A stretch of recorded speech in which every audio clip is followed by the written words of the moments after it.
clearly an attempt to decapitate. Yes. Stay with us, Mr. Chilani. I'll come back to you. Now we're getting some more update here.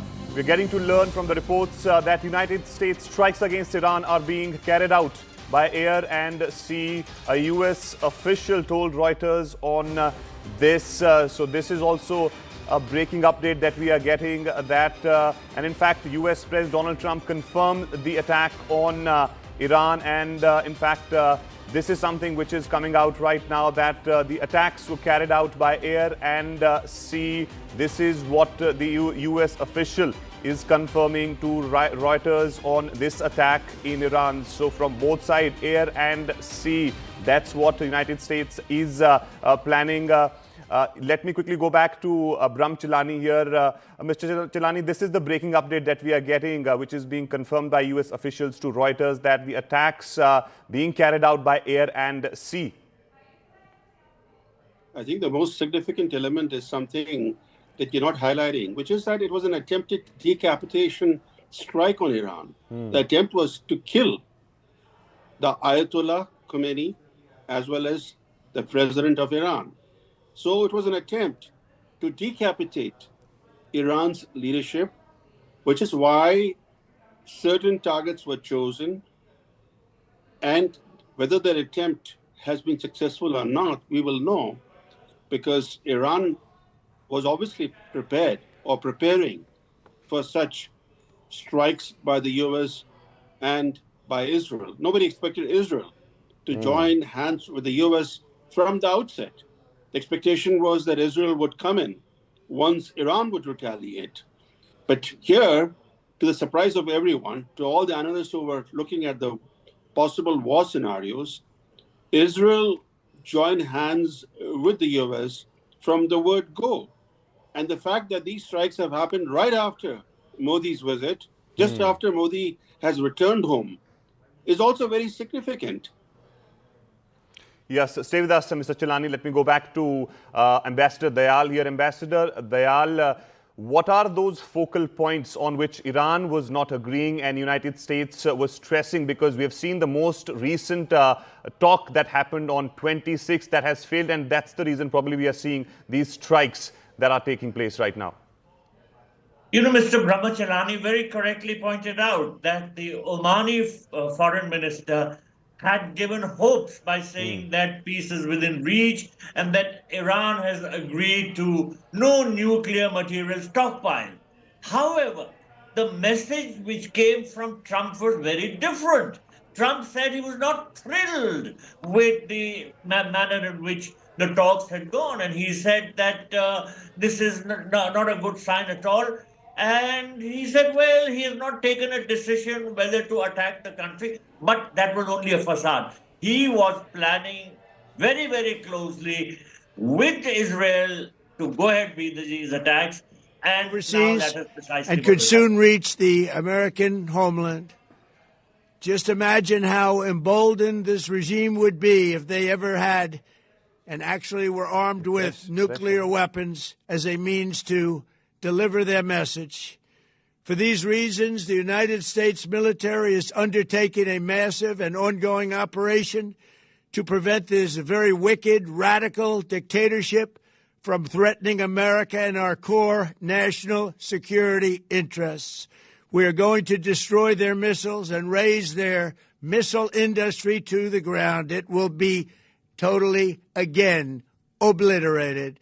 We're going to annihilate their Navy. We're going to ensure that the region's terrorist proxies can no longer destabilize the region or the world and attack our forces and no longer use their IEDs or roadside bombs, as they are sometimes called, to so gravely wound and kill thousands and thousands of people, including many Americans. And we will ensure that Iran does not obtain a nuclear weapon. It's a very simple message. They will never have a nuclear weapon. This regime will soon learn that no one should challenge the strength and might of the United States Armed Forces. I built and rebuilt our military in my first administration, and there is no military on earth even close to its power, strength, or sophistication. My administration has taken every possible step to minimize the risk to U.S. personnel in the region. Even so, and I do not make this statement lightly, the Iranian regime seeks to kill. The lives of courageous American heroes may be lost, and we may have casualties. That often happens in war. But we're doing this not for now. We're doing this for the future, and it is a noble mission. We pray for every service member as they selflessly risk their lives to ensure that Americans and our children will never be threatened by a nuclear-armed Iran. We ask God to protect all of our heroes in harm's way, and we trust that, with His help, the men and women of the armed forces will prevail. We have the greatest in the world, and they will prevail. To the members of the Islamic Revolutionary Guard, the armed forces, and all of the police, I say tonight that you must lay down your weapons and have complete immunity, or, in the alternative, face certain death. So, lay down your arms. You will be treated fairly with total immunity, or you will face certain death. Finally, to the great, proud people of Iran, I say tonight that the hour of your freedom is at hand. Stay sheltered. Don't leave your home.